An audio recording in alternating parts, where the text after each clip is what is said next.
You know, my very first published photographs were on the pages of the National Geographic. I still find that hard to believe. I mean, it was crazy, but that's what happened. I was 26 years old, and Bob Gilka, the head of photography at the Geographic, called me back to their headquarters in Washington, D.C. to give me my marching orders.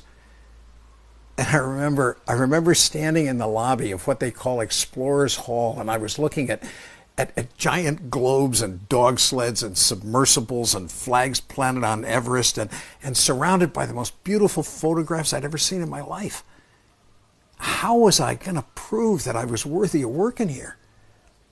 And then I was taken upstairs and into Bob's office. Bob was a blunt man, just straight and to the point, and honestly a little scary. Well, that morning I was completely unprepared for what he said to me. He stopped me cold. He changed the way I did everything from that day forward. He looked at me from over his desk and he said, "You know, DeWitt, the people who photograph for this magazine are the best in the world. You don't have to prove yourself." I don't have to prove myself. I mean, honestly, that's all I've been thinking about since I got the assignment. You don't have to prove yourself, he continued. But by God, every day you had better improve yourself. The words went in.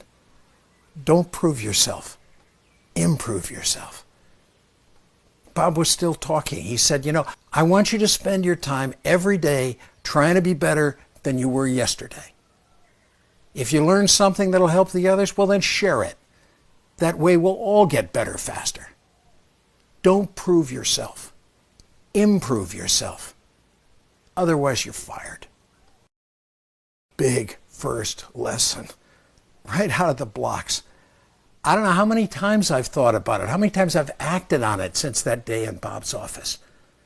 Don't prove yourself, improve yourself. And you know, living that lesson, I've come to see that life really is a lot more about cooperation than it is about competition. It wasn't proving myself or taking others down that allowed me to succeed. It was simply, consciously, continuously improving myself, refining my skills, honing my wisdom, focusing my vision. Ultimately, the only person I was trying to surpass was me. Don't prove.